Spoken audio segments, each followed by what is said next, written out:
Halo 4's birthday was yesterday, and in honor of a, in my opinion, criminally underrated Halo game, the footage in the background is going to be Halo 4. So we're going to kick this off with a question from Riptide Games, who says, Q&A, I know about your hatred for the rec system, and believe me, I feel exactly the same. But I have a question that is a bit more specific. How do you feel about 343 locking old weapons down to RNG, such as the Halo 2 battle rifle? I hate the new battle rifle, and I love using the Halo 2 battle rifle. The problem, I can only use it when I'm lucky enough to pick one up off the ground. I am a new viewer and I'm loving your content. Keep on keeping on. So in my opinion, RNG is not and will never be a suitable replacement for a traditional unlock system unless your game is like free to play, in which case, you know, you gotta make money somehow. But with Halo, when it comes to Halo and stuff, Halo has always had a unlock tree, or not like a tree, but a linear path of progression that you could follow where you got tangible rewards and you knew exactly what you would get when you hit a certain milestone. With RNG, you have no idea what you're gonna get, and for some people they may find that exciting, but in my personal opinion, when it is tied to your credit card, when you can pay money to instantly get one of these packs or whatever, and theoretically on day one, before you even jump into your first multiplayer match, you dish out $200 and you can unlock every single piece of item in the game, that's inherently broken. There's no way around that. That is broken. If I can unlock everything in the game without even playing my first match, it's broken. And when it comes to some of these classic weapons being locked behind RNG as well, I don't think it's, like, particularly unfair that they specifically are locked behind it. I just think it's a problem with the rec system as a whole. I don't like that any of the weapons are locked behind RNG. When it comes to variants and stuff, like how you can get different variants for your shotguns or for your scatter shots and stuff, I think maybe it's alright if those are locked behind RNG, but I think that the core weapons, like the scatter shot, shotgun, Halo 2 BR, regular BR, and so on, those all need to be unlockable. You need to be able to unlock them yourself and know that you are working towards unlocking them, not crossing your fingers and hoping maybe this one pack will have the DMR. Ooh, you know, it can't work like that in the future. Personally, in my opinion, like if I had complete creative control over Halo, I would just throw out the RNG. I just don't like it. I want a traditional unlock system. The RNG is not there for the gamers, and I think a lot of people forget that.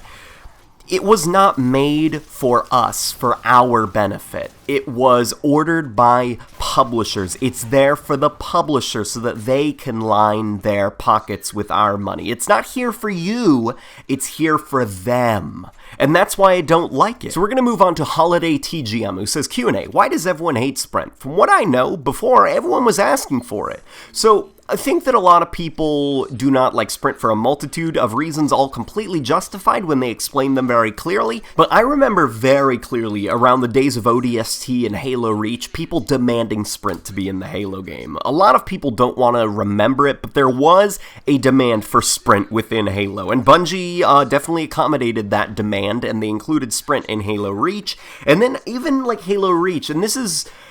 like, remember, I didn't play a lot of Halo Reach just because the gameplay in that game was not my cup of tea, but I do remember a lot of people being kind of, like, upset that it was an armor ability and not something you just had on the fly. I remember also a lot of people nitpicking the, like, why is it an armor ability? The ability to just run a little bit faster? That seems like silly from a story standpoint, but guys, like, it's a video game, alright? It's a video game. There are way more things to nitpick about the way a video game works, like in terms of how realistic is it, than just like having Sprint as an armor ability. And then I remember with Halo 4, 343 announced that Sprint was just going to be an ability you had, and the reception was kind of like positive. Like people were excited about it, at least the like side of the internet that kind of like I hung around. I don't know how like the core Halo fans felt about it, but I do remember a positive reception to the news that Halo 4 was just going to have Sprint for everybody. And I think that one of the problems is, hey, Halo 4 did not exactly implement sprint in the best way, and I think, like, more so than just sprint, it was a culmination of all these different things that Halo 4 added, the loadouts, the kill streaks and stuff, like the new art style, a lot, like, no de-scoping. There were a lot of things that Halo 4 introduced, and sprint was kind of like thrown in there, and so people remember Halo 4 as like, oh, that's the Halo game with sprint, where, you know, really it started with Halo Reach. But one of Halo 4's core problems with the way that it implemented sprint was it was the traditional Halo gameplay. You can scope in, you can scope out, you can throw your grenades, you know, you have high jump height, but it threw sprint into the mix. And the thing about it is the gameplay wasn't exactly designed well for sprint, because it played like a classic Halo game when you're not sprinting, aside from the no de-scoping, but it just kind of threw... It's like, picture Halo 2 if you just had the ability to sprint. You know, Halo 2 would feel weird. It would feel kind of unbalanced. You'd have people just zipping into the room and double meleeing you to just, like, kill you instantly.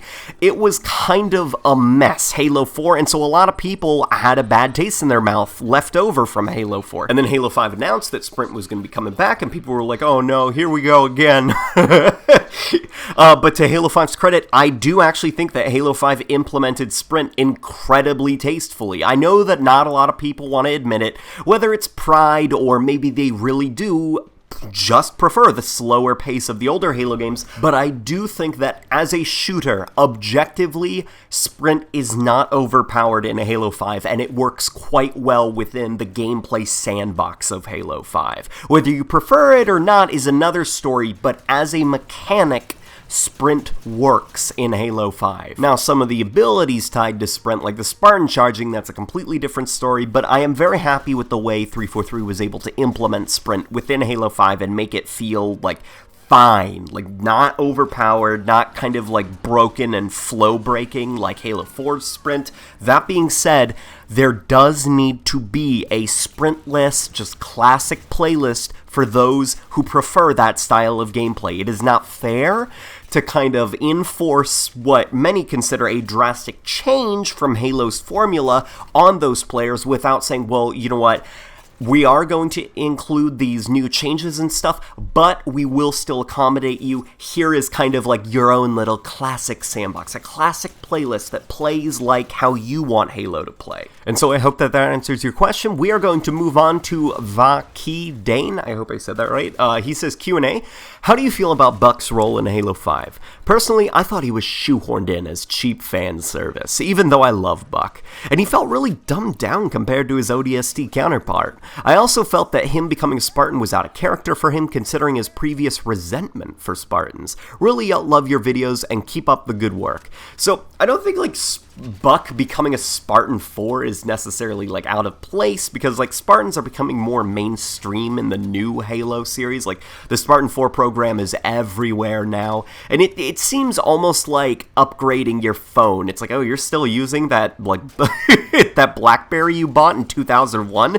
Dude, get a new phone, get a Galaxy or an iPhone, like, come on. But I do absolutely agree with you that, in my opinion, Buck was wildly out of character in Halo 5. He did not feel like the Buck from ODST. He felt like a completely different character, and he also spoke with a weird southern accent in some scenes. Now, that's not... I'm not pointing to the scene where he, like, made fun of Governor Sloan, but over the course of the game, especially whenever he talked with Tanaka, he had, like, this weird kind of southern accent that Buck definitely did not have in ODST, and overall it was...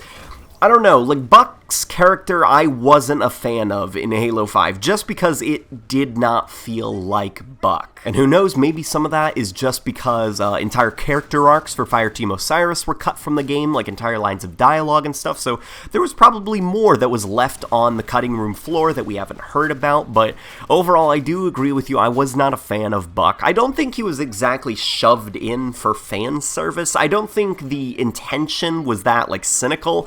I do think there was a genuine excitement to bring back the character of Buck. But overall, I don't know. I just... I don't like anybody on Fireteam Osiris. I hope that they are turned into actual characters in Halo 6 and going forward.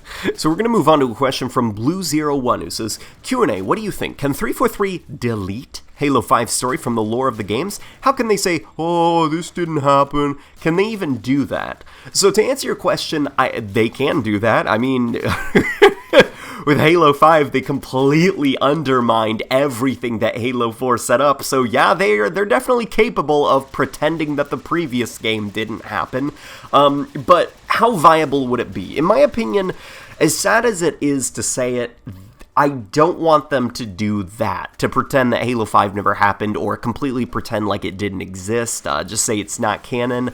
It's kind of like DC's movies currently. So DC is trying to do their own cinematic universe so that they can compete with Marvel, and so far they've had like 4 bad movies in a row. They had Green Lantern, which tried to set up a DC cinematic universe. That failed. They had Man of Steel. That failed. They had Batman and Superman. That failed. They had Suicide Squad. That failed. Like, just bad movie after bad movie. And the one thing that I can commend them on is at least they're not rebooting every time that they fuck up. But what I'm hoping is that with Halo 6, its writing can be strong enough that it can, like, retcon things from Halo 5. Like, oh, you're not getting the full story. This is what really happened in Halo 5. And it can, like, go back to certain events that happened in Halo 5 and make them seem less, like, stupid. Like Cortana becoming a dumb, evil robot overlord dictator. Here's a few things, though, that I do think that they need to do in Halo 6, that they have to do. There can't be any way around it. Cortana is not fine. She's not completely sane, acting of her own accord. She's just doing a thing we disagree with. No, she has to be completely malfunctioning. Something needs to be inherently wrong with her. She needs to be going mental, alright? Whether it's like rampancy is maybe still there, or it's an evil fragment of her personality that somehow survived. Like, they need to play up that, no, Cortana is not just doing a thing we disagree with. This is not the Cortana that we played through the original trilogy with and Halo 4 with.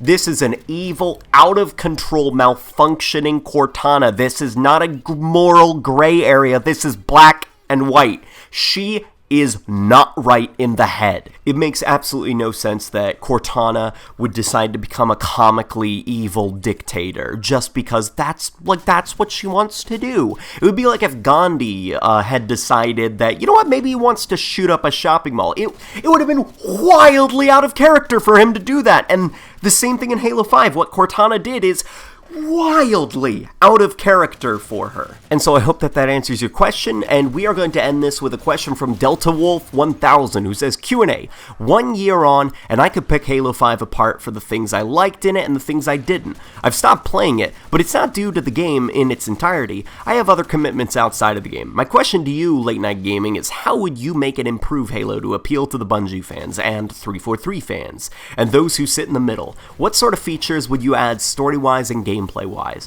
One thing that I think needs to happen is lore being a side thing to the main game. Like how in Halo 3 you could play the campaign, or play the campaign with the terminals and delve deeper into the lore. What are your thoughts on this? So here's how I would design Halo going forward. So 343's already left their mark with the new art style, the new designs for characters and stuff, and so on and so forth. And there are some people that do like that. It does have its fans. So I'm not just going to throw away the new art style and bring back the old one. I would try to find a blend of the two. When it comes to the UNSC stuff, I would go back to kind of like the Halo 3 style of the UNSC. With the Covenant, though, here's what I would actually do. So, with the dumb new elites that look more like brutes than elites, I would actually use those as kind of like the meaty, like the heavier ones that take a lot of damage to bring down. I would use some of the slender, like more noble elites as like the faster ones, like the ones that are much quicker on the battlefield and stuff. For the Jackals, why not have the more reptilian Jackals that we see in Halo 4 and Halo 5? Those are the ones with the shields and the plasma pistols who are out there on the field, while the more bird-like Jackals are the ones up in the trees with the snipers and stuff like that. With the Grunts, though, I'm sorry. These new gross-looking Grunts are out the door. We're bringing back the old ones, and yada yada. We can keep talking about the art style, but when it comes to the way that the stories are done, As much as I love Halo 4's story, alright, I love Halo 4's story. I think it's incredibly clever, some of the things that it does, because, like, I'm an artsy-fartsy guy. I like that kind of bullshit where there's, like, you know, camera shots with, like, meaning behind them and stuff. Like, I love that kind of stuff. And Halo 4 had a lot of deep symbolism in it that I really appreciated, but I will admit that Halo 4 did not do the best job of, like, transitioning over to the new, deeper form of storytelling from Halo 3, because Bungie's original trilogy was not particularly deep. It was a very easy story to follow, but then in Halo 4, it immediately jumped to much deeper, heavier storytelling, and you can't really just make a leap like that. Here's how I would actually do the Halo series with the story going forward. So I would set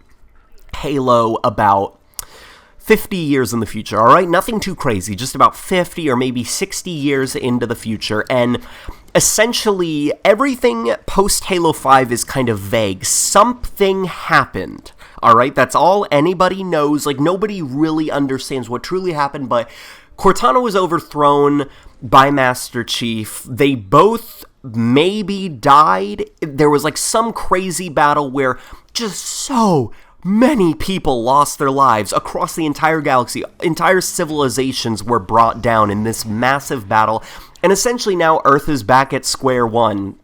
Technologically, we're not that advanced. We're kind of where we were at the beginning of Halo CE in terms of technology. And same with the Covenant. And it's kind of like a story of survival, where it's like power is very limited, energy is a very limited resource.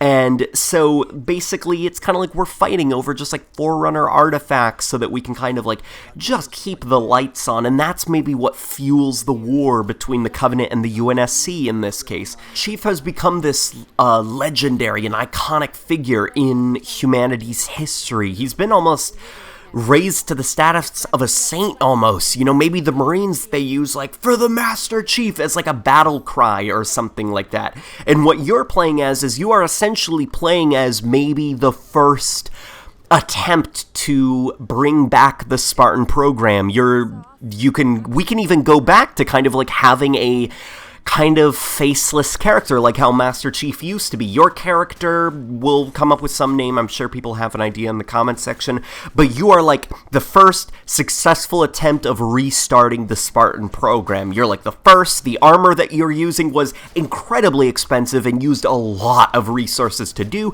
that, and because energy and all sorts of, like, we're just struggling to survive. That's why they can't build dozens of them like the Spartan 4s and stuff. So you're like the only one, alright? You are the most badass human officially alive right now. And you've got your awesome armor. It can even be green like Master Chief's armor. And then we can just see where the story goes from there. But that's how I would do the Halo series. I do think that even though I prefer Halo 4's deeper storytelling and I prefer the character-driven stuff, and I really do think some of the Forerunner stuff is interesting, the fans have spoken. They want Halo to kind of go back to its roots, and so I would be perfectly fine if that happened, if it made the Halo community happy. And so I hope that answers all of your questions, guys. Thank you so much for allowing me to do this. Leave your questions in the comment section below, and I'll see you guys on the next video.